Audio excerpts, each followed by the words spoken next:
Ayan, tara mga ka-best friend at samahan nyo ako at dadalawin natin yung tumawag sa atin na magkakarga raw po siya ng fingerlings dito po sa gawing Quezon, Nueva Ecija.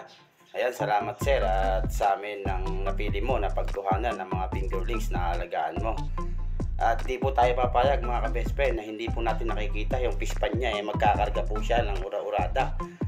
Dahil po sa tawag niya po sa atin sabi ko nga po mga ka-best friend sa kanya dadalawin po muna natin para makita natin yung kondisyon ng pispan niya at para maganda po yung paglaki ng kanyang mga alaga kung sakasakali po makondisyon yung paglalaglagan niya. At andyan na nga po tayo sa may area mga ka-best friend. Ayun po yung pispan ni sir.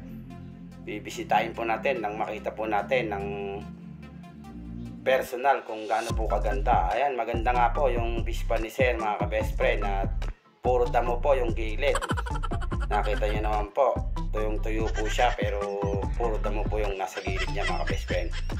At ipapalinis po natin yan bago natin kargahan mga ka-best friend para maganda po yung pispan niya kung sakasakali po nakargahan niya ng mga fingerlings na alagaan niya mga ka-best friend. At yan nga po, napakaganda po ng area. Nakita niyo naman po na napatuyuan niya na po mga ka-best friend at paglulumutin po natin yan, ikukondisyon natin bago natin kargahan ng mga fingerlings na aalagaan ni sir. Ayan, big shoutout po sa lahat po ng nakakapanood ng aking video.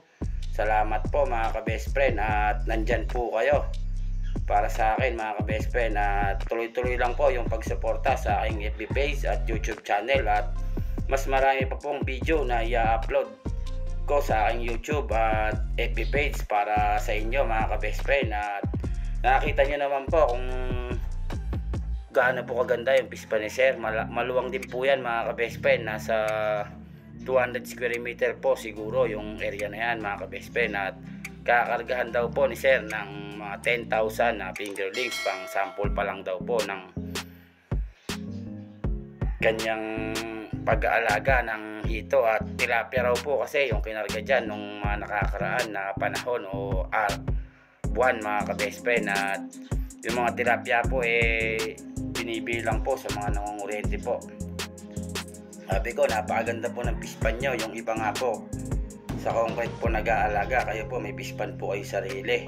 Sabi ko po sa kanila mga ka-best friend.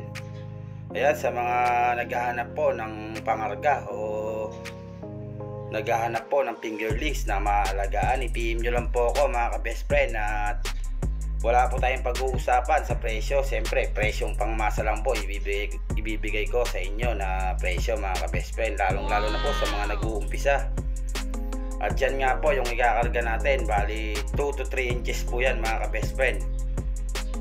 Ayan, pwede na po yan ikarga sa mga lupa mga ka-best friend, wag lang po sa mga concrete kung sakasakali po, dahil yung survival po kasi ng mga mas maliliit kaysa po sa malalaki alanganin po sa concrete mga ka-best friend. At yun lang po, and God bless, ingat po tayong lahat. Salamat po sa lahat po ng nakakapanood ng aking video. Thank you po ng marami sa suporta mga ka-best friend. At yun lang, God bless, ingat po tayo sa mga araw na yan mga ka-best friend.